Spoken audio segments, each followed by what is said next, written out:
BRS ఆవిర్భావ దినోత్సవ వేడుకలైతే అంగరంగ వైభవంగా జరుగుతున్నాయని చెప్పుకోవాలి. రాష్ట్ర నలుమూలలా కూడా గులాబీ జెండాలతో రాష్ట్రమంతా కలకల్లాడుతుందనే చెప్పాలి. అయితే జిల్లాల వారీగా రాష్ట్ర స్థాయిలో కూడా ప్రతి క్షేత్రంలో కూడా బీఆర్ఎస్ ఆవిర్భావ దినోత్సవ వేడుకలైతే అంగరంగ వైభవంగా జరుగుతున్నాయని చెప్పుకోవాలి. రాష్ట్ర నలుమూలలా కూడా గులాబీ జెండాలతో రాష్ట్రమంతా కలకల్లాడుతుందనే చెప్పాలి. అయితే జిల్లాల వారీగా రాష్ట్ర స్థాయిలో కూడా ప్రతి క్షేత్రంలో కూడా ఈ గులాబీ జెండాని ఎగరవేస్తూ ఈ రోజు ఆవిర్భావ వేడుకలను అయితే మొదలుపెట్టారు. కొద్దిసేపటి క్రితమే బీఆర్ఎస్ భవన్కి కేటీఆర్ రావడం జరిగింది. ఇక్కడికి రావడంతోనే ప్రొఫెసర్ జయశంకర్ విగ్రహానికి నివాళులర్పించారు. అలాగే తెలుగు తల్లి విగ్రహానికి కూడా నివాళులర్పించడం జరిగింది. దాంతో పాటుగా మీడియాతో కూడా ఆయన సమావేశం అవడం జరిగింది.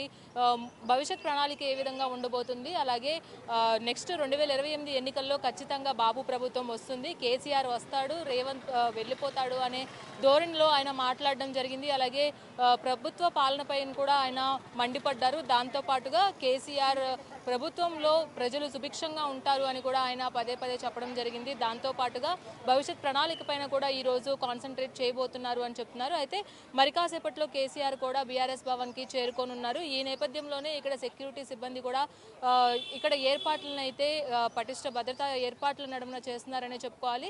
ఈ భద్రత విషయంలో కేసీఆర్ ఇక్కడికి వస్తారు కాబట్టి కేసీఆర్తో పాటు మరొక 305 మంది ఎవరైతే ఇన్విటేషన్లు ఉన్నాయో ప్రజాప్రతినిధులు కావచ్చు, ఎమ్మెల్యేలు కావచ్చు, వీళ్ళందరూ కూడా ఇక్కడికి చేరుకుంటారు కాబట్టి సో బీఆర్ఎస్ ప్రతినిధులు అందరూ కూడా చేరుకునే టైంలోకి ఎలాంటి ఇబ్బందులు కలగకుండా, అలాగే క్రౌడ్ కూడా ఎక్కువగా వస్తారు. కేసీఆర్ ఇక్కడికి చేరుకొని ఉన్నారు కాబట్టి క్రౌడ్ కూడా ఎక్కువగా వచ్చే అవకాశం ఉంది కాబట్టి వాళ్ళందరినీ కంట్రోల్ చేయడానికి బ్యారికేడ్స్ కూడా పెట్టడం జరిగింది. అలాగే భద్రతా ఏర్పాట్లు కూడా పటిష్టంగా చేస్తున్నారు. కేసీఆర్ వచ్చే టైంకి కూడా ఈ వే అంతా కూడా కేసీఆర్ వచ్చే వేలో ఎక్కడా కూడా ఇబ్బంది లేకుండా ఇక్కడ ఏర్పాట్లు అయితే చేయడం జరుగుతుంది. ఆయన వచ్చే టైంకి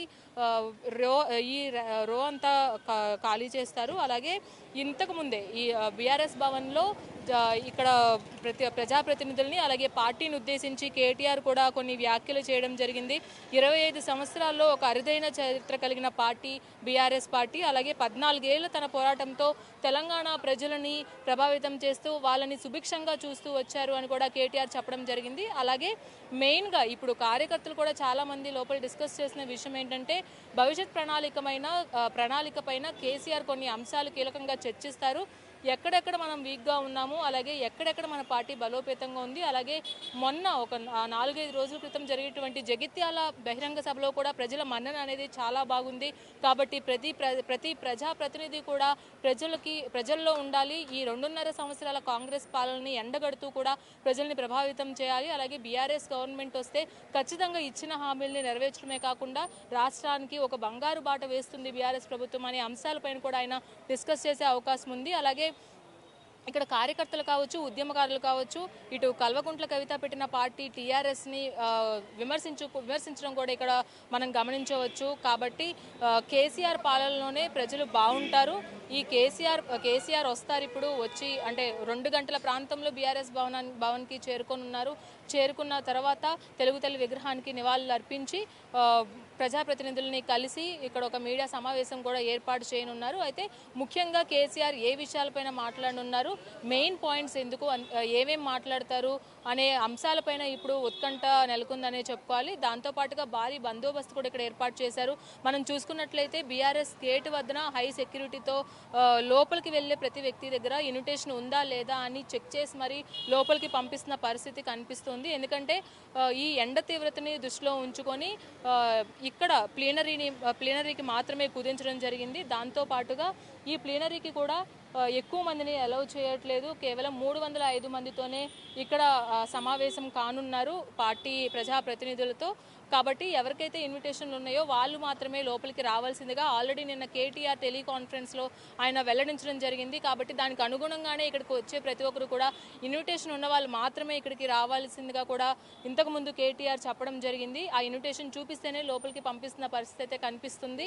ఎందుకంటే ఈ ఎండ తీవ్రతని ఉద్దేశంలో పెట్టుకొని బహిరంగ సభలకి ఈరోజు ఫుల్ స్టాప్ ఈ రోజు పెట్టడం లేదు అని కూడా ఆయన అనౌన్స్ చేశారు. కాబట్టి ఈ ఎండ తీవ్రతని దృష్టిలో ఉంచుకుని ఎవరూ కూడా ఈ చుట్టుపక్కల ప్రాంతాలకి రావద్దు, కేవలం ఇన్విటేషన్ ఉన్న వాళ్ళు మాత్రమే ఇక్కడికి రావాల్సిందిగా కూడా ఆయన పదే పదే చెప్తున్న పరిస్థితి కనిపిస్తుంది. అలాగే ఇప్పుడు ఇక్కడ చూసుకున్నట్లయితే బీఆర్ఎస్ భవన్ కావచ్చు, అలాగే ప్రతి రాష్ట్రం నలుమూలలా కావచ్చు గులాబీ జెండాలతో రంగురంగులుగా వీధిలో కూడా ఈ గులాబీమయమైందనే చెప్పుకోవాలి. ఎందుకంటే స్వరాష్ట్రం కోసం పుట్టిన జెండాగా ఈ బీఆర్ఎస్ జెండాని అందరూ కొనియాడుతూ ఉంటారు. రాష్ట్రాన్ని అభివృద్ధి పథంలో నడిపించడానికి ఖచ్చితంగా బాపు రావాలి, తెలంగాణ ప్రజలు ఆత్మగౌరవ జెండా ఇది అని కూడా ప్రతి ఒక్కరు చెప్తున్న పరిస్థితి అయితే కనిపిస్తుంది. అయితే లోపలికి పంపించే విషయంలో సెక్యూరిటీ కూడా పటిష్టంగా వాళ్ళు ప్రత్యేకించి చెకింగ్ కూడా చేస్తున్న పరిస్థితి.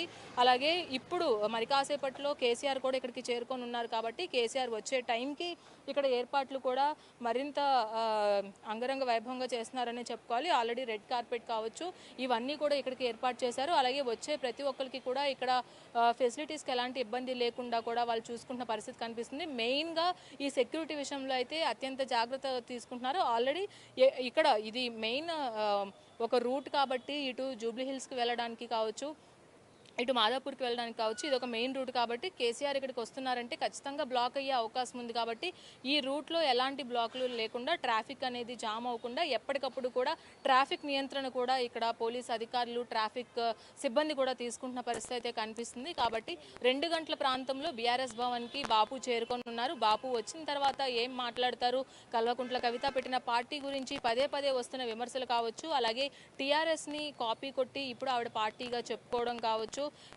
అలాగే పాంచజన్యం అంటూ కవిత ఏవైతే నిన్న ప్రకటించారో అది కూడా ఒకప్పుడు టీఆర్ఎస్ ఇచ్చిన హామీలనే కాపీ కొట్టి చేశారు. అలాగే ఆవిడ పైకి కనిపించడం జయలలితని ఇమిటేట్ చేసే విధంగా పైకి కనిపిస్తున్నారు. దాంతోపాటుగా బీఆర్ఎస్ పార్టీ నినాదాలనే కాపీ కొట్టి ఇప్పుడు ప్రజల్ని మభ్యపట్టే పనిలో కవిత ఉన్నారు. పోరాడితే ప్రభుత్వం పైన పోరాడాలి, ప్రస్తుతం ప్రభుత్వం ఏదైతే ఉందో ఆ రాష్ట్ర ప్రభుత్వం పైన మీరు పోరాడాలి, కానీ ప్రతిపక్ష హోదాలో ఉన్న మా పైన ఎందుకు మీరు ఇలా రాజకీయాలు చేస్తున్నారు, దీన్ని కొత్త రాజకీయం అనరు, ఖచ్చితంగా ఇది ఒక చెత్త రాజకీయం అని ఇక్కడ ఉద్యమకారులు కూడా చెప్తున్నారు. దాంతోపాటుగా బాపు వచ్చిన తర్వాత ఏం మాట్లాడతారు, అలాగే ఎలాంటి కీలక అంశాలపైన కాన్సన్ట్రేషన్ చేయబోతుంది బీఆర్ఎస్ ప్రభుత్వం, అలాగే బీఆర్ఎస్ ప్రభుత్వం ఏర్పడడానికి బీఆర్ఎస్ పార్టీ అనేది ఎలాంటి అంశాలపై కాన్సన్ట్రేట్ చేయబోతుంది అనేది ఇప్పుడు ఉత్కంఠగా మారిందనే చెప్పుకోవాలి. ఇది ఇక్కడ పరిస్థితి. వీడియో జర్నలిస్ట్ నీరజ్తో రాణి, మెగా 9 టీవీ, బీఆర్ఎస్ భవన్ నుంచి.